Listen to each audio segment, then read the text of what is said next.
In the previous video, we designed the stop and wait protocol.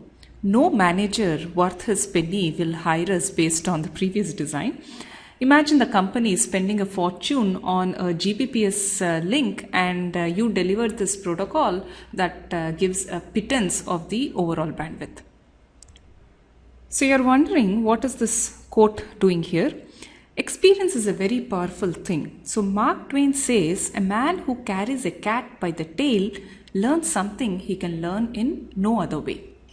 So basically, by going through the previous design, we have gained a lot of experience. So we now have a powerful set of functionality based on which we can design better protocols. And that's what we are going to do next.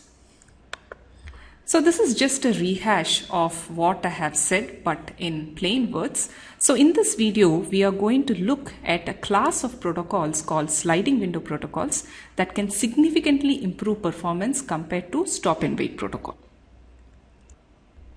So this is the general idea behind sliding window protocol. So pay close attention. So in stop and wait protocol, we send a packet, then we stop and wait for the acknowledgement to come back, and then we send the next packet. By the way, in this figure, packet, I'm showing it as the size. ACK, its size is so small that the transmission time is negligible. I'm just going to represent it by this single line. So the main problem with stop and wait protocol is that during this waiting time, you are not utilizing the link. Thereby, you are wasting the capacity or bandwidth of the particular link.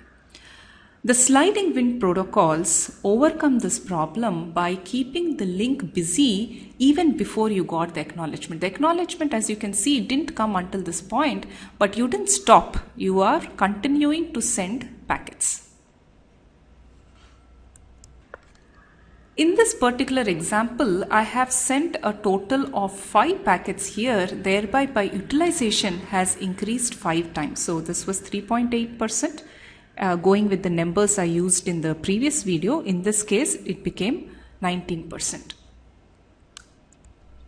So how many packets to send? Here the number 5, this is called the window of the sliding window protocol. So you maintain a window which specifies how many packets you can send.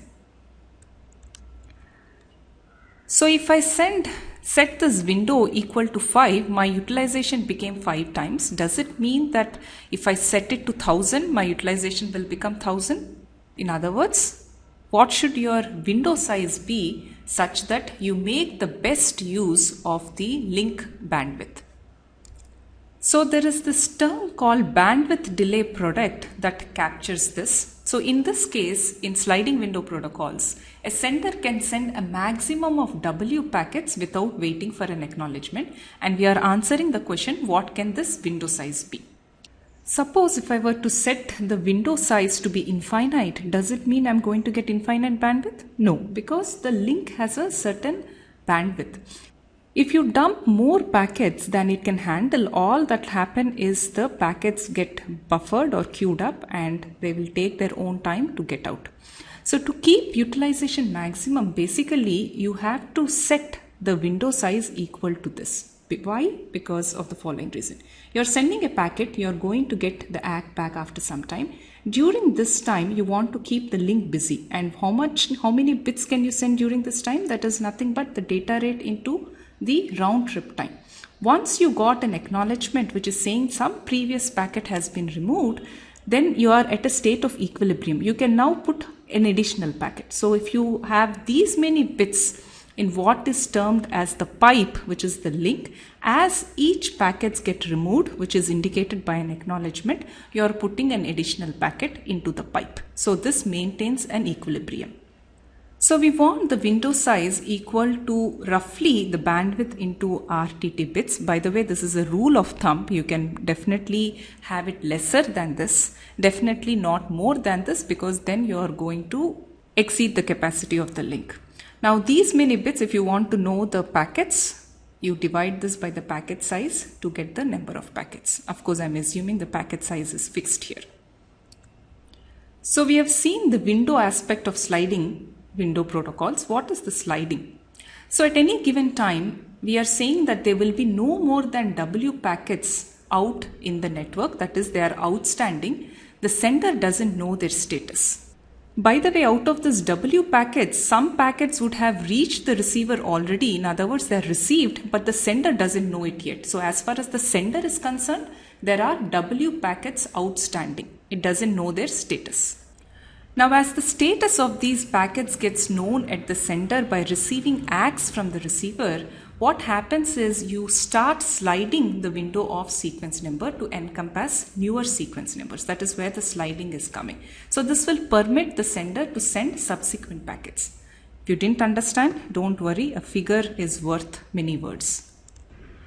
So here are the details of the sender side of the sliding window protocol. So each frame is going to be assigned a sequence number. For now, let's assume that you have infinite sequence numbers to assign. So each frame we are going to assign a sequence number. Now the sender is going to maintain these three variables. One is the send window size. This is what we were talking about earlier. Provides an upper bound on the number of outstanding frames. LAR stands for sequence number of last acknowledgement received. So this LAR, as you can see here in the figure, it is showing that all these packets have already been acknowledged, and LAR captures the sequence number of last such acknowledgement received. Now as ACKs keep coming, you start moving this LAR. Now LFS stands for sequence number of last frame sent. So I have sent this frame. This is the sequence number of the last frame sent. And what sliding window protocols specify is that this difference between LFS and LAS should always be less than or equal to SWS, which is your window size.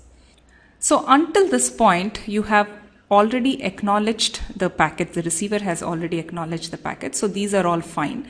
So this is the packets that you can potentially send all the way from here to here. But out of these packets, this is the window size. Out of these packets, you have only sent until here. You didn't send these packets. You could send these packets, but you didn't send these packets. Why would such a situation arise? So this could arise when the higher layer did not give you any packets. In other words, you can potentially send, but there are no packets to send. That is what is happening here. Now these packets, even though they are in the buffer, if possible, you cannot send because your window size is limited to SWS. Now, how does sliding happen? Suppose previously you received an acknowledgement for this frame 3. Now, suppose an acknowledgement for frame 4 came. Now, this is going to move here. So, now you put LAR is equal to this. And now you are going to slide the window. In other words, your window will begin here and is going to end here. So, you have slided it. Now, as a result of this slide, if you can potentially send another packet, you are going to send that particular packet. If the sender can maintain a window, why not the receiver? So the receiver also wants to maintain a window here. So the receiver window size is called RWS. This provides an upper bound on the number of out of order frames that the receiver is willing to accept. Again, a bit of terminology. Let's start here. LFR denotes the sequence number of last frame received. So it has received this last frame in order. After this, it could receive out of order packets because some packets may have gotten lost. So it could receive some other out of order packets. And LAF refers to the last acceptable frame. In other words, it is ready to accept any frame that is within this RWS window. In other words, all frames until LFR were received in order. So the receiver could potentially pass these frames up to the higher layers because they are all in order. Now these things are not in order. In other words, either it is expecting this frame or you received some frames but they are out of order, thereby it is buffering it. So as you can see, this protocol can also provide in order delivery of frames.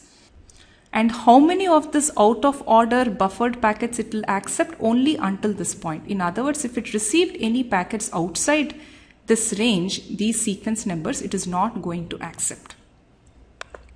So here I have just numbered the frames. So this receiver has received frames in order until third frame.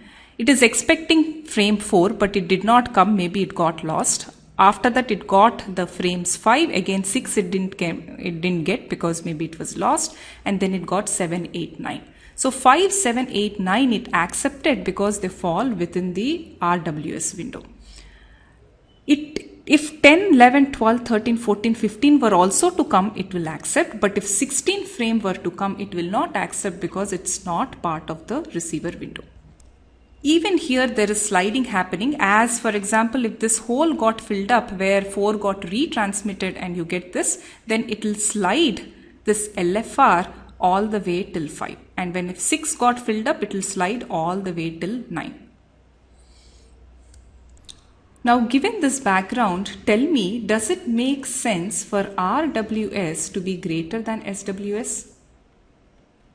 No, right? Because the sender will never send frames at any given time more than SWS. So there is really no point in providing a buffer space for more than SWS packets. So RWS should be less than or equal to SWS. Now, what does it mean to have RWS is equal to 1?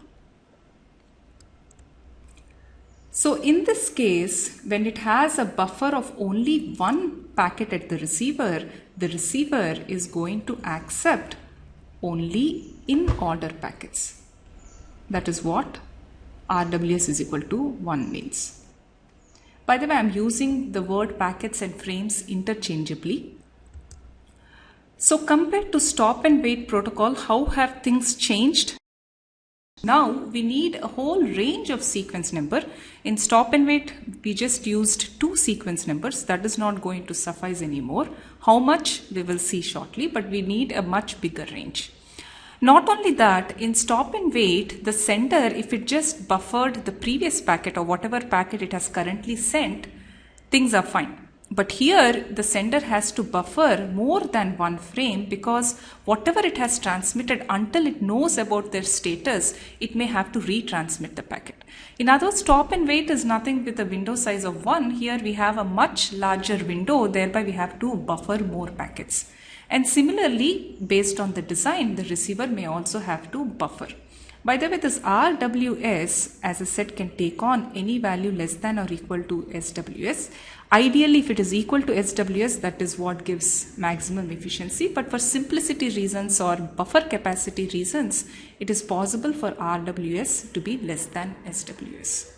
And there are a whole range of protocols based on the sliding window concept that I have covered. Go back and selective repeat. The TCP protocol itself that we will cover in detail later is based on sliding window.